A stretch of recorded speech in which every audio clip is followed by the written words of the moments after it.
नमस्कार दोस्तों, मैं मनवीर और आप देख रहे हैं लाइफ स्टडी एट होम। तो कैसे हैं आप सब?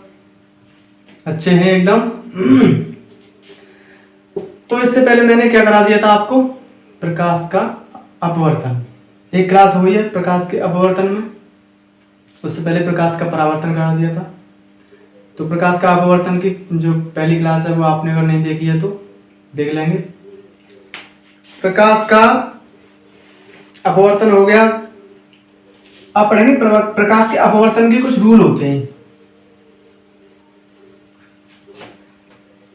प्रकाश के अपवर्तन के नियम होते हैं। उसके बाद आता है इसमें क्रांतिक कोण क्या होता है या फिर पूर्ण आंतरिक परावर्तन क्या होता है। ये सब बातें करने वाले हैं, तो बने रहिए वीडियो के अंत तक। तो एक एक करके सब डिटेल में पढ़ेंगे, बिल्कुल कुछ भी छूटेगा नहीं, पूरा लेके चलेंगे बिल्कुल। तो आप हेडिंग डाल लेंगे अपवर्तन के नियम। अपवर्तन के नियम।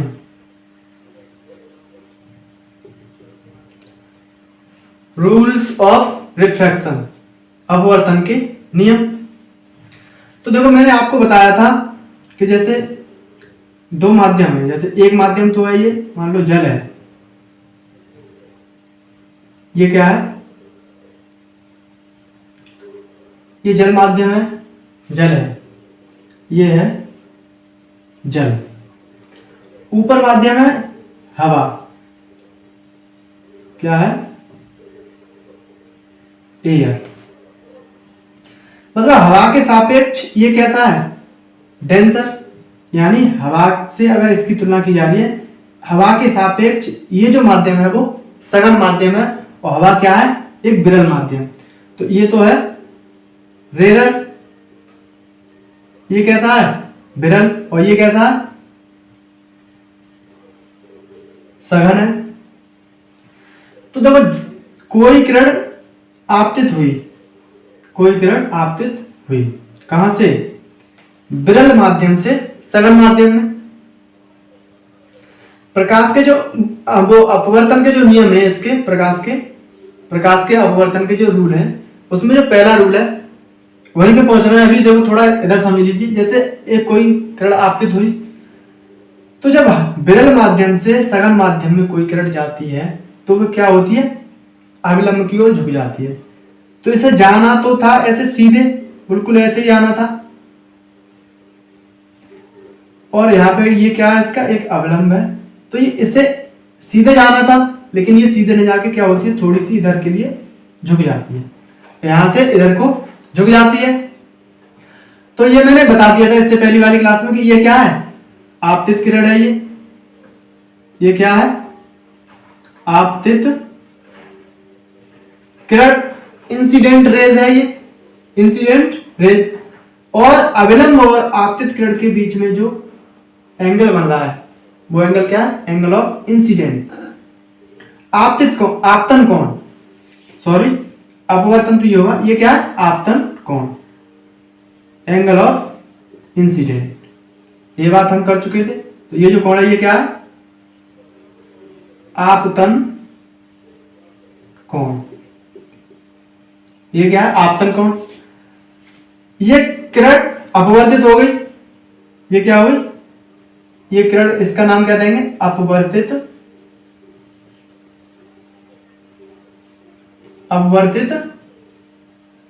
किरण। कौन सी? ये विरल से जब सघन माध्यम में आई तो यहां पर अपवर्तित हो गई, तो इसको नाम देंगे अपवर्तित किरण। अपवर्तित किरण नॉर्मल के साथ जो एंगल बनाएगी, एंगल ऑफ रिफ्रैक्शन, अपवर्तन कोण। ये क्या है? अपवर्तन कोण। ये मैंने बता दिया था। तो अपवर्तन का, प्रकाश के अपवर्तन का जो पहला नियम है वो रूल क्या कहता है? वो रूल पहला जो है वो क्या कहता है कि आपतित किरण और अपवर्तित किरण और अविलंब तीनों समान तल में होते हैं। क्या होता है? ये क्या है? आपतित किरण और ये अपवर्तित किरण और अविलंब तीनों एक समान तल में होते हैं। तो आप लिख देंगे आपतित किरण, आपतित किरण कोमा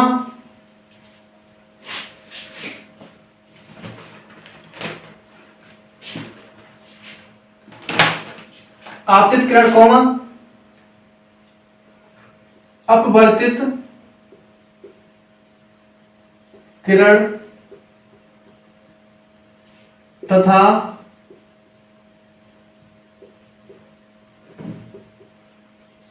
अभिलंब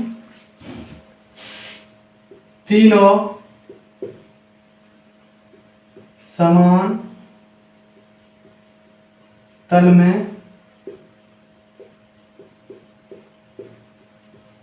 होते हैं। प्रकाश के अपवर्तन का जो पहला नियम है वो है आपतित किरण, अपवर्तित किरण तथा अभिलंब तीनों समान तल में होते हैं। जैसे मैंने ये जो बनाया है, तो आप देख रहे हैं ये समतल है, पूरा एक समान तल है, बोर्ड क्या है, एक पूरा समान तल है, तो ये तीनों एक ही तल में तो हैं। तो ये तो हो गया पहला नियम। प्रकाश के अपवर्तन का दूसरा नियम क्या कहता है? इतना यहां तक ही समझ में आ गया कि आपतित किरण और अपवर्तित किरण तथा अभिलंब तीनों एक समान तल में होते हैं। ये हो गया पहला। दूसरा रूल क्या कहता है? दूसरे रूल को समझते हैं। कहता है दूसरा नियम का नाम क्या है? स्नेल का नियम। स्नेल का नियम। प्रकाश के अपवर्तन का जो दूसरा नियम है वो क्या है? स्नेल का नियम। स्नेल का नियम क्या है? जैसे इसमें दो माध्यम है, एक विरल माध्यम एक सघन माध्यम। विरल में क्या है? हवा है, और सघन वाले को हमने क्या माना है? जल। तो मान लो इसका जो अपवर्तनांक होगा वो μ1 होगा, और दूसरे वाले माध्यम का अपवर्तनांक मान लिया हमने μ2 होगा। जल का वैसे होता कितना है? 1.333, और इसका हवा का 1.003। हवा का अपवर्तनांक 1.003 और जल का अपवर्तनांक 1.33। तो क्या होता है स्नेल का नियम? इसका अपवर्तनांक और इसके आपतन कोण की ज्या, यानी इसका अपवर्तनांक और इसके आपतन कोण क्या? आई। इसके ज्या यानी साइन आई किसके बराबर होगा? दूसरे वाले माध्यम के अपवर्तनांक और उसके अपवर्तन कोण की ज्या, यानी साइन आर। साइन आर इनके गुणनफल के बराबर होता है। कैसे पढ़ेंगे इसे? पहले माध्यम के अपवर्तनांक और उसके आपतन कोण की ज्या का गुणनफल, पहले माध्यम के अपवर्तनांक तथा आपतन कोण की ज्या का गुणनफल दूसरे माध्यम के अपवर्तनांक तथा अपवर्तन कोण की ज्या के गुणनफल के बराबर होता है। इसके अपवर्तनांक और यहाँ जो कोण बन रहा है उसका गुणनफल दूसरे माध्यम के अपवर्तनांक और जो अपवर्तन कोण बन रहा है उन दोनों का गुणनफल कैसा होगा? बराबर होगा। ये कहता है स्नेल का नियम। तो इसे आपको याद रखना है, स्नेल का नियम क्या है। अब देखो एक बात समझते हैं, ये सब हटा देते हैं। नाम सुना होगा क्रांतिक कोण, क्रिटिकल एंगल, सुना है? ये क्रांतिक कोण क्या होता है? क्रांतिक कोण क्या होता है? इसे दोबारा बनाते हैं।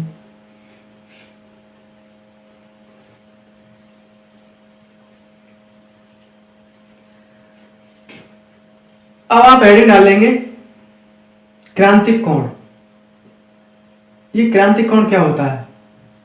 हेडिंग डालेंगे क्रांतिक कोण क्रिटिकल एंगल। क्रिटिकल एंगल क्या होता है? दो माध्यम लेते हैं, एक विरल होगा और एक सघन होता। तो मैंने आपको बताया था कि अगर कोई किरण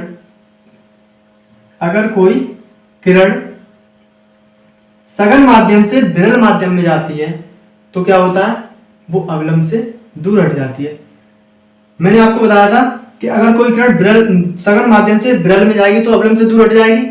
तो जैसे ये सघन माध्यम है ये सघन है, और किरण आ रही है ऊपर, मान लो ऊपर कोई विरल माध्यम है। अगर ये हीरा हुआ तो ऊपर मान लिया हमने जल है, क्योंकि हीरे का अपवर्तनांक ज्यादा होता है और जल का अपवर्तनांक कम होता है, तो हीरे के सापेक्ष जो जल होगा वो विरल होगा। तो इस विरल माध्यम से एक किरण आई, जैसे ये किरण है, ये आपतित किरण है, इसको जाना था सेम ऐसे ही सीधे, ये कोई माध्यम है, ये थोड़ा कैसा है, ये रेयर है, विरल है, और ये सघन है। तो जब सघन माध्यम से कोई किरण विरल माध्यम में जाएगी तो क्या होती है, अवलंब से दूर हट जाती है। तो इसे जाना था सीधे, लेकिन ये क्या हुई, ये क्या है, इसका अवलंब है, ये क्या, ये अवलंब है, इसको जाना था ऐसे ही, लेकिन ये क्या हुई, थोड़ी सी अवलंब से दूर हट गई। क्या हुई, दूर हट गई। तो क्रिटिकल एंगल के बारे में बता रहा हूं। जैसे मान लिया ये अभी जो इसका आपतन कोण था वो मान लिया 24 डिग्री था। कितना था, 24 डिग्री था। और ये जो अपवर्तन कोण है वो कुछ भी था, एक्स वाई जेड। तो जो क्रांतिक कोण होता है वो क्या होता है कि अगर हम इसको थोड़ा और ज्यादा एंगल पे आपतित करते, 24 था, मान लिया हमने किस पे आपतित किया, ये 30 पे, तो मान लिया ये यहां पे मुड़ी चली गई, ये जो किरण है ये यहां पे गई। अब जो कोण बन रहा है वो ये बन रहा है। अगर हमने इसे थोड़ा और बढ़ाया, मान लिया 30 से 32 कर दिया, कितना कर दिया, ये जो कोण कर दिया वो कितना कर दिया, 32 कर दिया, 32 डिग्री। तो ये किरण सीधी इसी माध्यम पे यहाँ पे जो कोण बना रही है वो कितना बनाने लगी, यहाँ पर जो कोण बनाने लगी वो कितना बनाने लगी, 90 डिग्री। कब, अपवर्तन के बाद। तो ये जो एंगल है, ये कहने का मतलब जिस एंगल पर, जिस आपतन कोण पर अपवर्तन कोण का मान 90 डिग्री हो जाता है, वही एंगल क्या है, क्रांतिक एंगल, क्रांतिक कोण है। कौन सा, ये जो एंगल है इसको बोलेंगे क्रांतिक कोण। ये वह कोण जिस पर अपवर्तन कोण का मान कितना हो जाए, 90 डिग्री। कौन सा कोण, वह आपतन कोण, वह आपतन कोण जिस पर अपवर्तन कोण का मान कितना हो जाए, 90 डिग्री, वही क्या है, क्रांतिक कोण। क्या हो रहा है, पहले 24 डिग्री पे आपतित हुई किरण, तो अपवर्तन के बाद थोड़ी अवलंब से दूर हटी, फिर ज्यादा पे किया, फिर और ज्यादा इधर मुड़ गई। तो एक कोण ऐसा आया जिसपे जो अपवर्तन कोण था वो कितना हो गया, 90 डिग्री हो गया। कितना हो गया, 90 डिग्री। तो ये जो कोण का मान है जिस पर अपवर्तन कोण का मान 90 हो रहा है, वही क्या है, क्रांतिक कोण। इसकी परिभाषा लिख देंगे कि वह कोण, वह आपतन कोण जिस पर अपवर्तन कोण का मान 90 डिग्री हो जाए, उसी को क्या बोलेंगे, क्रांतिक कोण। इतनी बात क्लियर हुई। अब आप बोलेंगे कि सर इस क्रांतिक कोण का मान निकालेंगे कैसे, कि कितना कोण होगा क्रांतिक कोण की किरण अपवर्तन कोण 90 डिग्री बन जाए, इस कोण का मान कैसे निकालेंगे, उसका कोई फॉर्मूला होगा। तो फॉर्मूला जो होता है वो क्या होता है, फॉर्मूला तो ये होता है साइन सी बराबर 1/μ। फॉर्मूला तो ये होता है साइन सी बराबर 1/μ। लेकिन ये आया कहां से, ये फॉर्मूला आया कहां से, तो देखो जैसे ये है माध्यम जल, ये क्या है, जल है, तो इसका अपवर्तनांक मान लिया हमने μ, और जल का वैसे कितना होता है, 1.33 होता है। यहां तक बात क्लियर हुई। ये माध्यम था हवा, क्या था, हवा।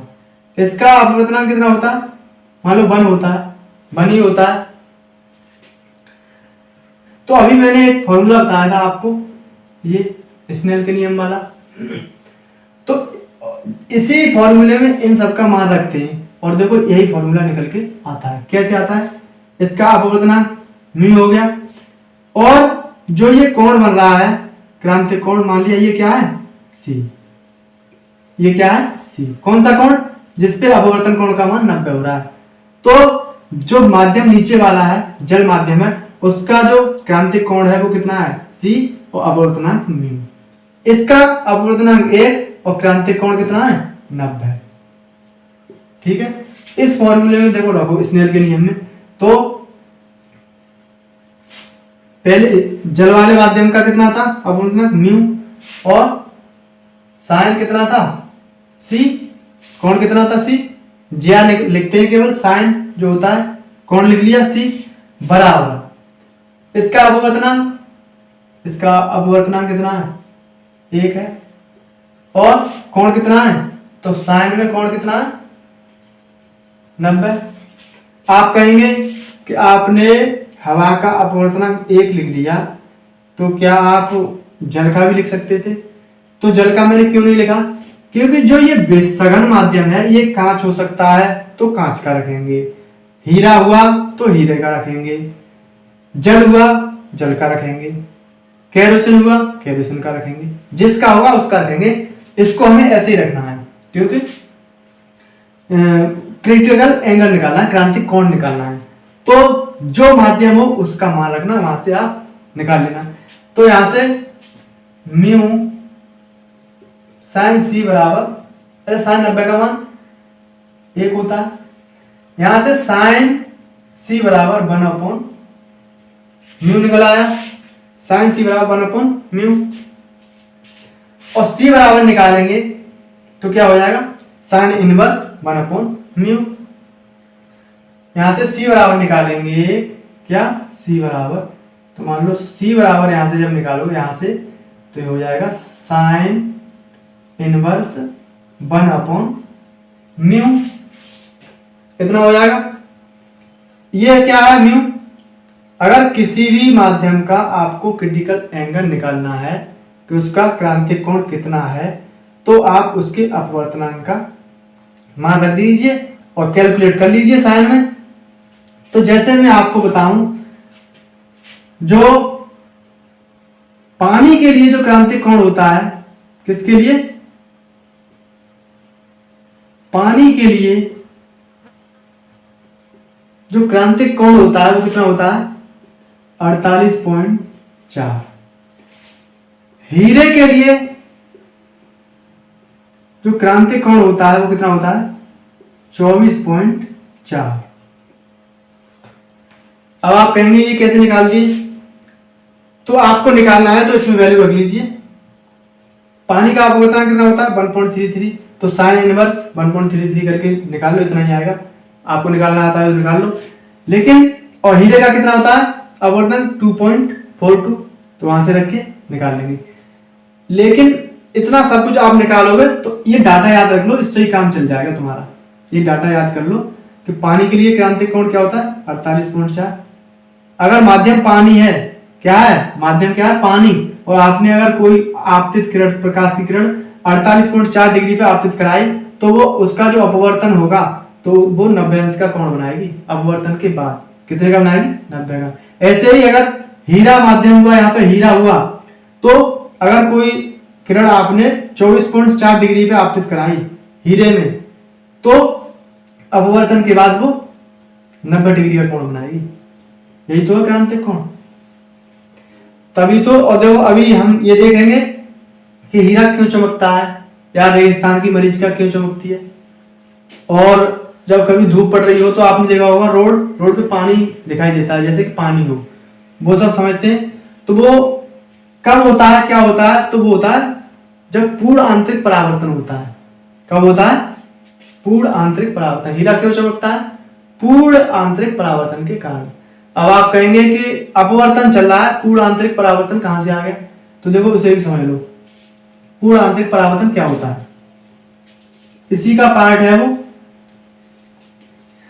कभी आपने देखा है रोड पे जाते हुए, जब आगे को देखेंगे, आगे बहुत आगे, तो ऐसा मालूम पड़ेगा पेड़ हो वहां पे कि देखो रोड पे पानी दिखाई देगा। तो वो क्यों दिखाई देता है उसको आप डिटेल में समझ लीजिए, आप कभी भी नहीं भूल सकते। देखो पूर्ण आंतरिक परावर्तन क्या होता है?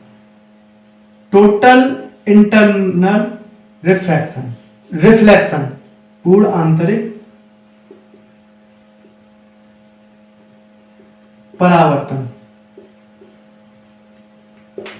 टोटल इंटरनल रिफ्लेक्शन, ये क्या होता है?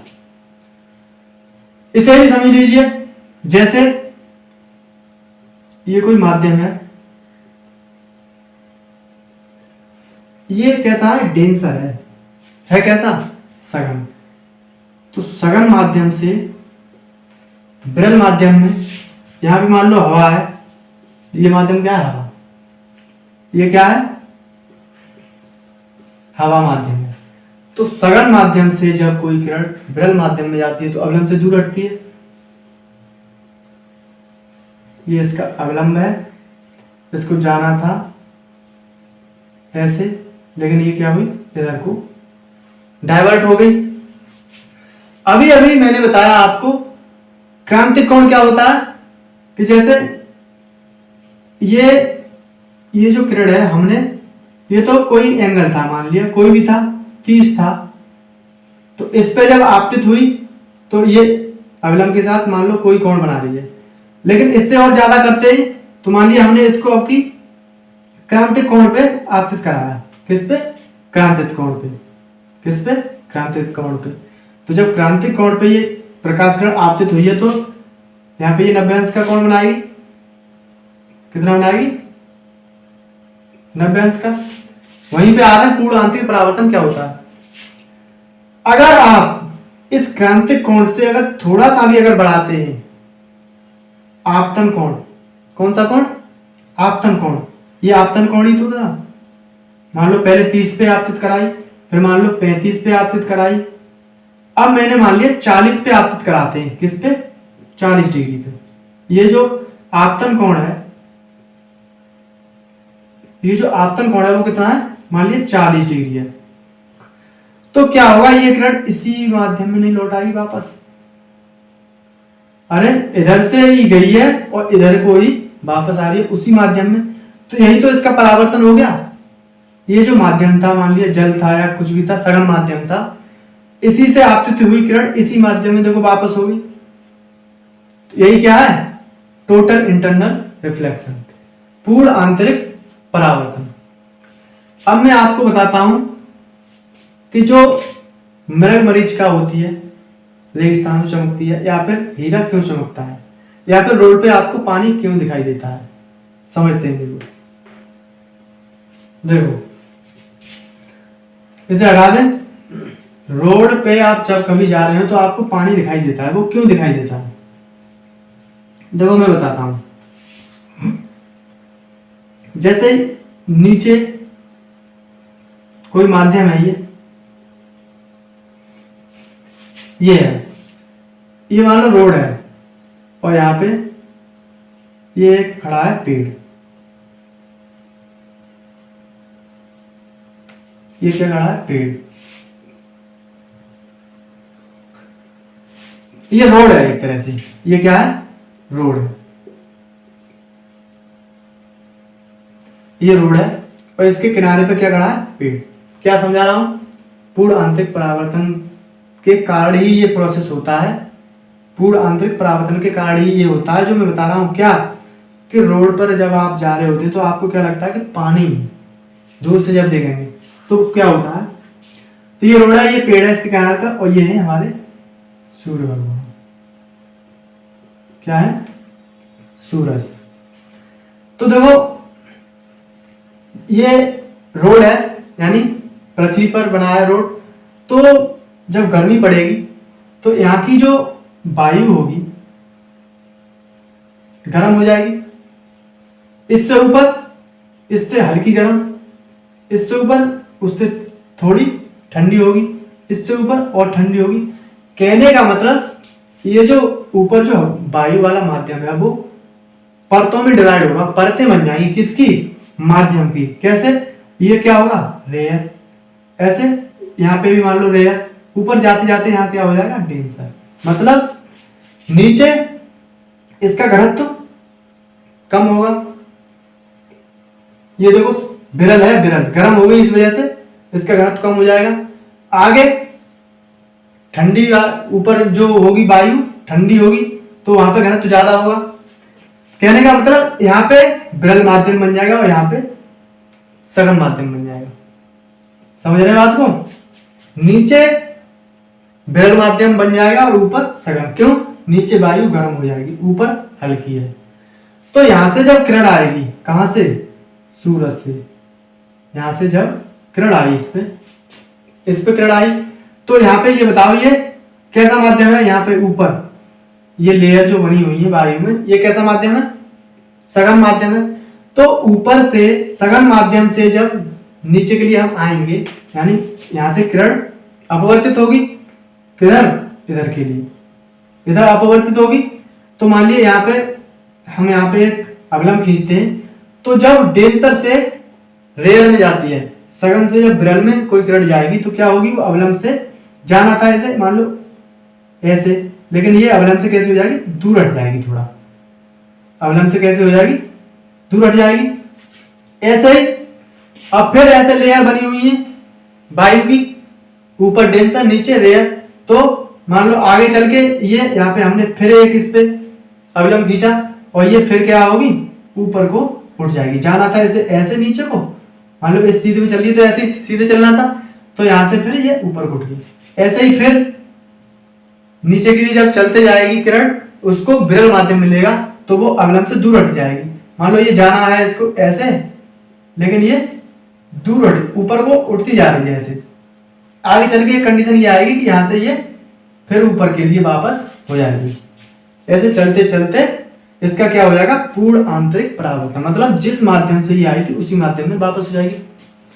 मान लीजिए आप यहाँ पे गाड़ी में बैठ के जा रहे हैं, गाड़ी में बैठ के जा रहे हैं, मान लो आप यहाँ पे आप बैठे हैं, आपकी आंखों पे ये किरण ऐसे गई, आपको क्या लगेगा कि ये किरण कहां से आई है? इधर से। और ऐसा कब प्रतीत होता है? जब कहीं पे परछाई बन रही हो या फिर ऊपर कोई बादल हो। ऐसा कब लगता है? जब या तो बारिश हो गई हो तो पानी में पौधे की परछाई बन रही हो, तो इसी कारण क्या लगता है आपको? रोड पे पानी है, तो आपको क्या लगता है कि ये किरण ऊपर से ना आके ये किरण कहां से आई है? यहां से।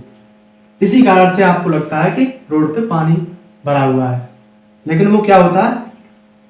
प्रकाश किरण का पूर्ण आंतरिक परावर्तन होता है वहां पे। ये बात क्लियर हुई? यही होता है पूर्ण आंतरिक परावर्तन। यहां तक समझ में आया? तो इसके बाद बात करेंगे लेंस क्या होता है। उत्तल लेंस, अवतल लेंस, फोकस कहाँ होता है, फोकस दूरी क्या होती है, ध्रुव कहाँ होता है, मुख्य अक्ष क्या होता है, ये सब सारी बात करेंगे। तो प्रकाश के अपवर्तन का पार्ट यहीं पे खत्म करते हैं। नेक्स्ट वीडियो में लेंस को पढ़ाएंगे बिल्कुल डिटेल के साथ, कुछ भी नहीं छूटेगा और पूरा डिटेल में चल रहा है आपका, कुछ नहीं छूट सकता इसमें, एग्जाम से बाहर कुछ नहीं होगा। तो आज के लिए इतना ही रखते हैं, नेक्स्ट वीडियो में पढ़ाएंगे लेंस।